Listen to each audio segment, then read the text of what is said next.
Hello दोस्तों, welcome back to our YouTube channel.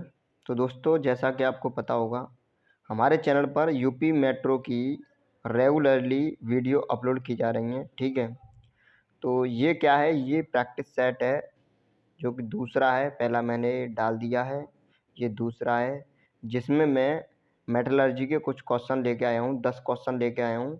तो आप देखिए, अटेम्प्ट करिए, कितने सही कर सकते हो तो बताइए। ठीक है, कमेंट सेक्शन में कमेंट करके बताइए कि आप कितने सही किया आपने। ठीक है, तो स्टार्ट करते हैं। निम्नलिखित में से कौन सी धातु की यांत्रिक विशेषता नहीं है? तो ये पहला क्वेश्चन है आपका। निम्नलिखित में से कौन सी धातु की यांत्रिक विशेषता नहीं है? ओके, ऑप्शन दिया है प्लास्टिसिटी, संक्षारण, भंगुरता और मजबूती। ठीक है, तो ये प्लास्टिसिटी वो है इलास्टिक, प्लास्टिक, प्रत्यास्थता, अप्रत्यास्थता। तो ये अप्रत्यास्थता है। ठीक है, प्रत्यास्थता प्रत्यास्थता के विषय में बारे में मैंने बहुत अच्छी तरह बता दिया है वीडियो में, जब मैंने पढ़ाया था तब। ठीक है, तो आप बताइए इसका आंसर क्या होगा। देखो, इसका आंसर होगा आपका बी। इसका आंसर हो जाएगा आपका संक्षारण रोधन। ये क्या है? ये है कोरोजन। कोरोजन होता है जंग लगना, और जंग लगता है किसकी वजह से? केमिकल रिएक्शन की वजह से। जब हम लोहे को कहीं नमी में रख देते हैं तो क्या होता है, उस पर जंग लग जाती है। जंग क्यों लगती है ये भी मैंने बताया अच्छी तरह। क्या होता है, ऑक्सीजन आ जाती है, ठीक है, और पानी हो जाता है, तो वो जंग बन जाती है एक, जिसका सूत्र भी लिखाया था। ठीक है, तो इस तरह से जंग लग जाती है लोहे पर। तो ये जो क्या हुई, संक्षारण रोधन, ये कैसी है? एक केमिकल रिएक्शन है। और प्लास्टिक कैसी है? एक मैकेनिकल है। ठीक है, यांत्रिक, यांत्रिक विशेषता, आप यांत्रिक प्रॉपर्टी बोल सकते हैं। मजबूती यांत्रिक है, भंगुरता यांत्रिक है, प्लास्टिसिटी बताया था मैंने क्या था कि जैसे जब हम किसी वस्तु पर बल लगाते हैं तो उसके आकार तथा आकृति में क्या हो जाता है, परिवर्तन हो जाता है, और जैसे ही बल हटाते हैं तो वो उसी अवस्था में आ जाती है। तो उसको कहते हैं हम इलास्टिसिटी, प्रत्यास्थता। ठीक है, और दूसरी डेफिनेशन ये है कि जब हम किसी वस्तु पर बल लगाते हैं और बल लगाने के बाद हटा लेने पर वह पुरानी वाली शेप में ना आए, मतलब पहले जैसी आकृति थी उस तरह की आकृति में ना आए, उसकी आकृति में कुछ चेंज हो जाए बल लगाने के बाद, तो उसको हम क्या कहेंगे? प्लास्टिसिटी। मजबूती जानते हो आप, कितना बल सहन कर सकती है कोई वस्तु, उसे मजबूती कहते हैं। ठीक है, तो आगे चलते हैं। आगे अगला क्वेश्चन क्या दिया है, दूसरा। तो दूसरा क्वेश्चन देखिए, किसी पदार्थ के उस गुण को क्या कहा जाता है जिसके कारण उसे पतले चादर में ढाला या पीटकर बनाया जा सके? देखो, ये भी क्वेश्चन, जितने भी क्वेश्चन हैं वो सब क्वेश्चन इम्पोर्टेंट हैं, सारे क्वेश्चन आए हुए हैं, तो आप अच्छी तरह याद कर लें इनको। ठीक है, और जो मैंने क्लास ली है तो उसे ले लें पहले, उसके बाद क्वेश्चन अटेम्प्ट करें। ठीक है, अभी तो चैप्टर वाइज प्रैक्टिस सेट है, फिर जितना वो पूरी जो सिलेबस है आपका उसके हिसाब से पूरे का प्रैक्टिस सेट चलेगा। ठीक है, अभी तो जितना करा रहा हूँ उसी का ले रहा हूँ। ठीक है, तो इसमें क्या है, इसमें देखो ये क्या कह रहा है, किसी पदार्थ के उस गुण को क्या कहा जाता है जिसके कारण उसे पतले चादर के रूप में पीट कर बनाया जा सके।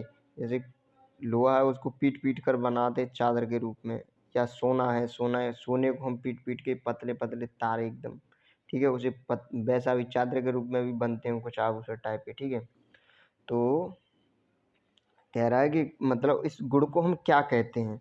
प्लास्टिकता, ये मैंने अभी बताया, इलास्टिकता और प्लास्टिकता। ठीक है, तो इसका आंसर हो जाएगा आपका बी, आघात वर्धनीयता। इसको इंग्लिश में बोलते हैं मैलिएबिलिटी। ठीक है, आघात वर्धनीयता, तो ये हो जाएगा आपका ऑप्शन नंबर बी। तो आप चेक करते जाइए आपने कितने सही दिए हैं, कमेंट सेक्शन में कमेंट करके बताइए आपके कितने क्वेश्चन सही गए। ठीक है, अगला क्वेश्चन है, चैन, क्रेन और हुक, ठीक है, स्टीम पाइप आदि बनाने में व्यापक रूप से प्रयोग किया जाने वाला पदार्थ कौन सा है? पिटवा लोहा, आघात वर्ध्य ढलवां लोहा, कच्चा लोहा, ढलवां लोहा। देखो इसका आंसर हो जाएगा ए, पिटवा लोहा। पिटवा लोहा इसलिए हो जाएगा क्योंकि इसकी जो पिटवा लोहा होता है ये मेडिएबल बहुत ज़्यादा होता है और ये जल्दी टूटता नहीं है, ठीक है। मतलब मेडिएबल मतलब आघात वर्धनीय बहुत ज़्यादा होता है, ठीक है। जितना पीटते जाओ तो ख़राब नहीं होगा, टूटे फूटेगा नहीं, ठीक है। तो इसलिए जो चैन होती हैं, क्रेन होती हैं, इनके हुक होते हैं और स्टीम पाइप होते हैं, इनमें कौन से लोहे का प्रयोग किया जाता है? पिटवा लोहे का, ठीक है। अगला क्वेश्चन चलते हैं। अगला क्वेश्चन क्या है? 0.8% कार्बन 0.8% कार्बन वाले स्टील में होता है एक क्रांतिक बिंदु, ठीक है। कितने क्रांतिक बिंदु होते हैं? एक क्रांतिक बिंदु होता है, ठीक है। आगे चलते हैं अगले क्वेश्चन की तरफ। तो अगला क्वेश्चन दिया है 0.15 से 0.45% कार्बन युक्त, ठीक है, स्टील को क्या कहा जाता है? ये मैंने करा दिया है किस किस में कितनी कितनी कार्बन उपस्थित होती है, ओके। तो इसका आंसर हो जाएगा निम्न carbon steel. Option number D आपका सही है, बिल्कुल। आगे चलते हैं अगले क्वेश्चन की तरफ। तो अगला क्वेश्चन क्या दिया है? कठोरीकृत स्टील निम्नलिखित में से कौन सी प्रक्रिया के बाद ही प्रयोग में लाया जा सकता है? तो इसका आंसर आ जाएगा आपका डी, हो जाएगा टेम्परिंग के बाद ही, ठीक है। कौन सी प्रक्रिया के बाद प्रयोग में लाया जा सकता है? क्या कठोरीकृत स्टील, उसको टेम्परिंग के बाद ही प्रयोग में लाते हैं। अगला क्वेश्चन क्या है? निम्नलिखित में से कौन सा कार्बन लोहे का एक मिश्र धातु है जिसमें कार्बन एक संयुक्त अवस्था में है? मतलब ये कह रहा है कि कार्बन और लोहा दोनों ही उसमें मिले हुए हैं, ठीक है। तो ऐसा क्या है? वो स्टील है। तो इसका आंसर हो जाएगा आपका सी, स्टील, ओके। अगले क्वेश्चन की तरफ चलते हैं। तो अगला क्वेश्चन क्या दिया है आपका? पिटवा लोहे की न्यूनतम शक्ति कितनी होती है? ठीक है, इसकी शक्ति पूछिए कितनी शक्ति होती है। तो 250 से 500 न्यूटन पर mm स्क्वायर, ठीक है। इसकी जो शक्ति होती है वो 250 से 500 न्यूटन पर mm स्क्वायर होती है, ओके। आगे चलते हैं अगले क्वेश्चन की तरफ। तो अगला क्वेश्चन दिया आपका ढलवा लोहा का गुण होता है। ढलवे लोहे का गुण होता है, क्या होता है? निम्न संपीड्य सामर्थ्य नहीं, अत्यंत भंगुर, उच्च आघात वर्धनीयता एवं तन्यता। ये क्या होता है? बहुत ज़्यादा तन सकता है और मेलिएबल बहुत ज़्यादा होता है, ठीक है। मेलिएबल मतलब चादर के रूप में, तुम बहुत पीट लो, जितना भी पीटो टूटेगा नहीं, ठीक है। तो मतलब चादर के रूप में बनता जाएगा। आघात वर्धनीयता एवं तन्यता, ठीक है। तो जो पिटवा लोहा होता है उसका गुण सही में आ गया उच्च आघात वर्धनीयता एवं तन्यता। तन्यता भी क्या होती है? उच्च होती है। अच्छा, अगला क्वेश्चन दिया आपका यांत्रिक बलों और लोड के प्रति द्रव्यों की प्रतिरोधक क्षमता को क्या कहा जाता है?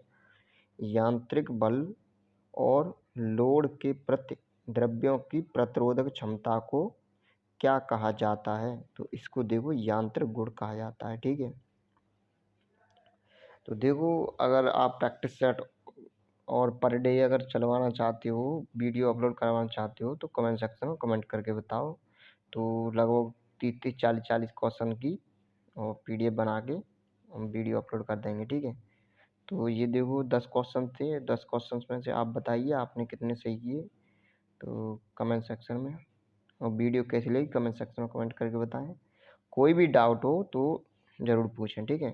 Thank you for watching video.